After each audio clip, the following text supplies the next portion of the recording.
Welcome back, Super Soul Sisters, and today we're going to talk about white rabbit shoes. Your magicians, that's what we're going to tap today.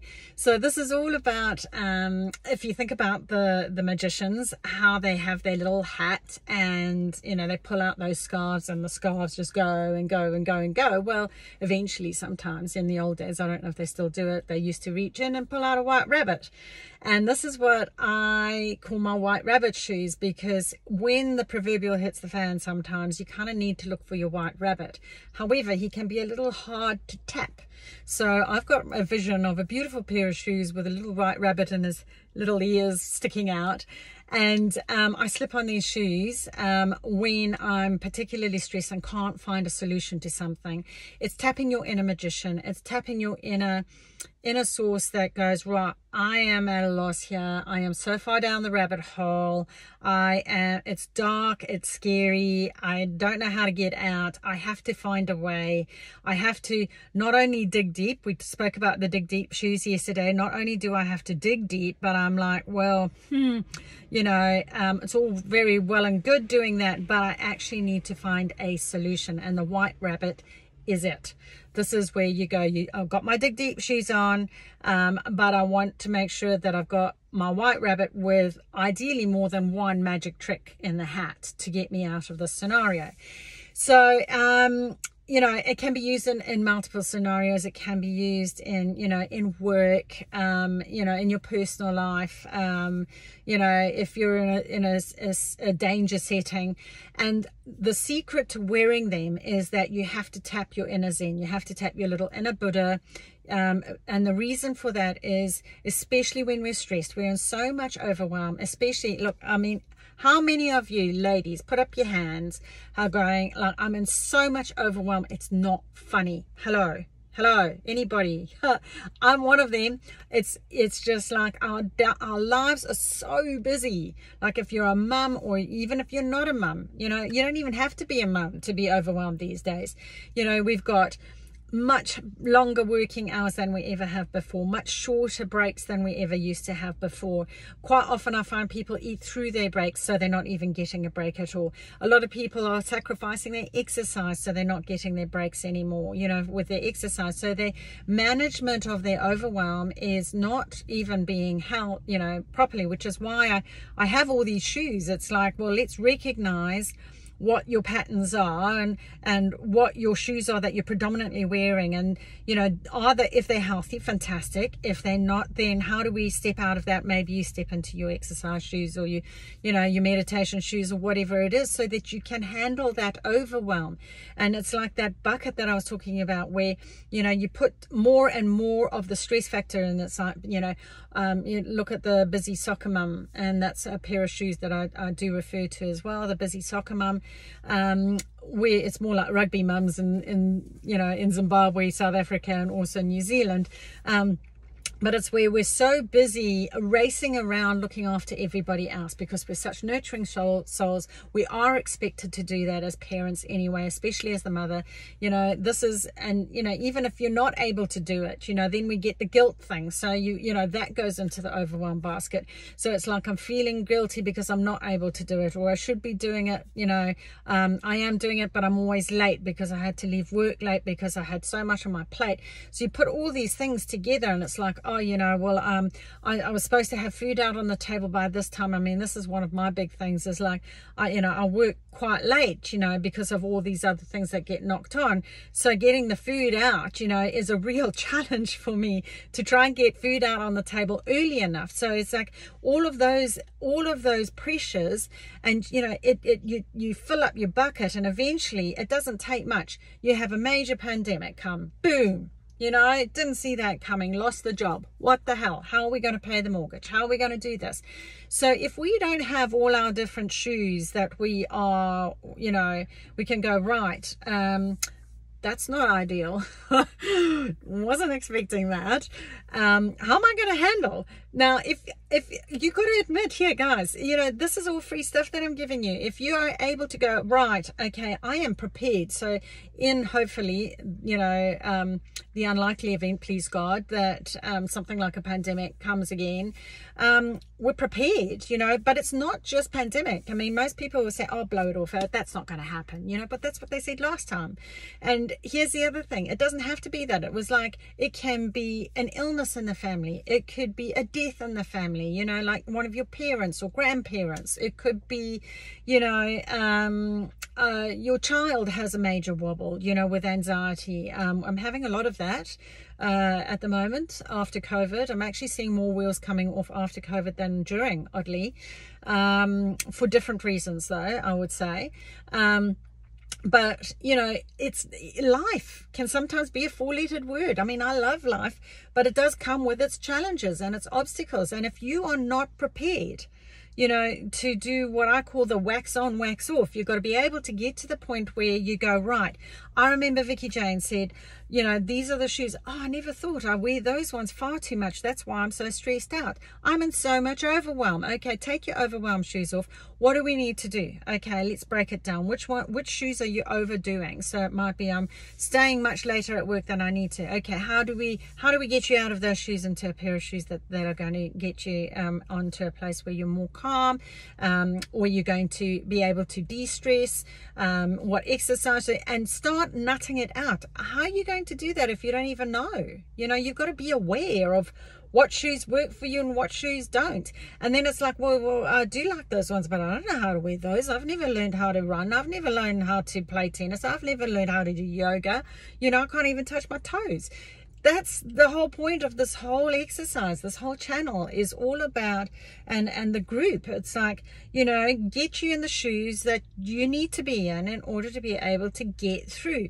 This is all about resilience, and your white rabbit shoes are critical. You know, you got to be able to get to your dig deep shoes sometimes, because whether you like it or not, you're going to have to wear them. You know, and some people don't. The wheels fall off, you know, and then they have to pay enormous amounts of money to get help, or they you know, it manifests in a form of disease within the body, because it's like not coping, stuffing it down, and it'll find your weakest spot. And so how do you deal with it? How do you have it where that doesn't happen for you? That's where I want to get you guys. Are you so emotionally resilient that it doesn't matter? It's like, it still matters, but, you know, it comes along and you can go, you know what, I can deal with that. I know what shoes to go. I go boom, boom, boom, wax on, wax off, wax on, wax off. Here's you throwing that at me? Okay, I'm just going to get one of these emotional, you know, toolkit, you know, techniques that I've got in my emotional toolkit that Vicki Jane talks about, and I'm going to whip out my spanner, I'm going to whip out my hammer, I'm going to whip out whatever it is that you're going to, and I'm going to do my breathing, and look, some of them you do have to be open-minded. You know, I wasn't up for all of this stuff before, but sometimes, you know, you have to go, right, I'm going to try it. If it works, what the hell, you know, what have you got to lose? And these are things that are going to help everybody. Everybody on this planet can do this. You don't have to be a woman, but I can tell you that I find that we are, as women, doing twice as much as we ever have done before. So, you know, empowering ladies is really a passion of mine. You know, I really want to get you lovely ladies to a point where it's like, oh, child's having a wobble. Here we go. Have you thought about getting your dig deep shoes on, sweetheart? Or maybe you need to have your stand-up shoes to say, no, I'm not going to wear those. So if you haven't watched those videos, go back and watch them in the YouTube channel. Otherwise, you know, they are obviously available in the Facebook group as well, the Vicki Jane Facebook group, and that is to build up our support network of Super Soul Sisters, so that we can start talking to each other, be the support that we need, so you're not having to do it on your own. So your white rabbit shoes are all about being able to not only dig deep, but sometimes you've got to go, I need a way out. I have to find answers here. How do I do that? Now, you cannot do that if you're in sympathetic mode, where you are running full ball away from the line. You're not going to just sort of pop off to the side and go, I'm just going to get creative now, girl. I'm just going to start painting, you know, I'm just going to make some pottery or do some jewelry. You don't do that. You're busy running away from the lion, you know, and so your blinders come on, whoop, like this, and you can't see anything. You are so far down the rabbit hole. It's dark, it's scary, you freaked out, you go into even more overwhelm. So you got to go, I'm down the rabbit hole. What do you do when you're in the rabbit hole? You put your rabbit shoes on and you go, right, okay, I'm going to do these exercises from my emotional toolkit that, you know, I bought from Vicki Jane, or I'm going to, you know, go through her channel, find some solutions here, like which shoes do I need to get out of this situation. I'm going to do some breathing because that switches off the sympathetic system and kicks you into the parasympathetic. So I might go and do a Wim Hof video, or I might do the square breathing that I'm, you know, they call it square breathing, but I call it triangle breathing, and that's in my emotional toolkit. Do all of those things, get to a place where you're calm. So you tap your inner Zen, your little, you know, monk, and I think I need to do a separate video on that, and I will go into that, where you go into and don't look for the answers outside of you. Go in, because that's where your creativity lies. And when you think about it, you go, right, there's my white rabbit. Okay, here we go. I can, there's an option here. I could turn around and actually go back up the hole that I've just come down. Or it might be that, do you know what, when I drop, and this is something that I learned from a relative did avalanche training, and I worked in Verbier in Switzerland for a while, and they said if you ever got taken out, one of the things that you do, because a lot of people dig and they're digging and they're actually upside down and they're landing up and digging an even deeper hole. So what they suggest that you do is you grab some snow and you drop it, and you'll see which way it falls, and then you'll know whether you're upside down or not. So now you know, if, you know, gravity always goes one way, that, you know, oh, okay, right, so it's dropped that way, so I am facing the right way up. If I keep on digging up, I'll be able to get out of this. Okay, there's your white rabbit. You've got to think outside the square. It's making, and we cannot tap our inner magician. It's really what it is. Our magician shoes, our white rabbit shoes are exactly that. It's finding solutions in your darkest moments where you think that you can't find a way out. And it doesn't even have to be dark emotional scenarios. It can even be work scenarios. You know, some of the top, you know, businesses have creativity rooms, thinking rooms. And, you know, some I remember just their whole job was to be the visionaries, the creatives, and not to disturb them, because they came up with new ideas and creative solutions to all sorts of problems.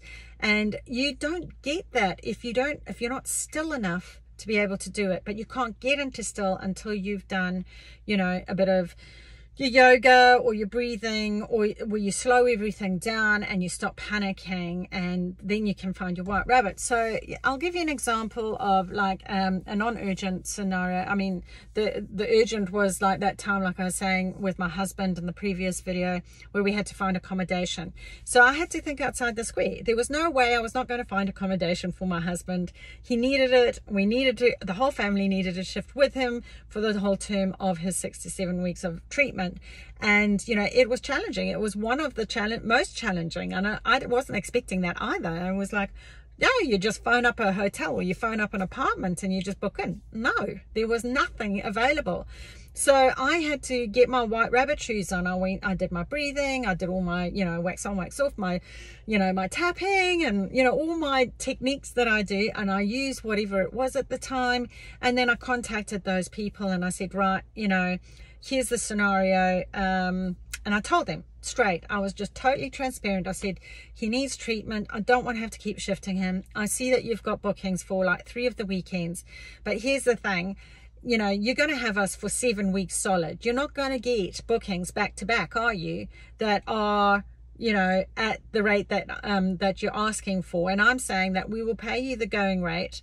I don't even know if I offered more. I can't remember now. But it was like, I will pay you what you want. But is there any chance you could have it where it's for the full term? And they were like stoked, because that now was, they don't have to worry about cleaning, because we didn't want anybody in there. They don't have to worry about booking fees. So I sold it. My white rabbit was, I sold it as, look at all the advantages. You're not going to have to cleaners in. You don't have to worry about managing all the bookings.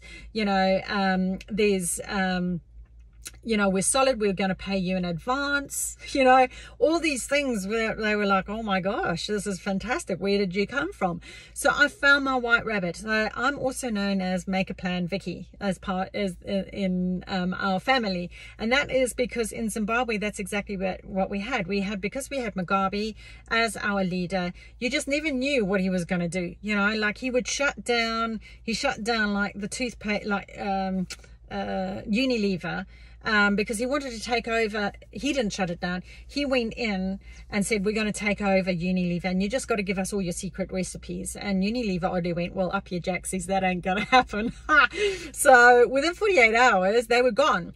And suddenly in Zimbabwe, you couldn't buy toothpaste, you couldn't buy, soap, you couldn't buy anything that you needed in the household, washing powder, So you had to think outside the square. So one of the things that I did is, we would go on holiday, say to South Africa. We knew what the shortages were, and we bought like literally a suitcase full of toothpaste back with us and sold it.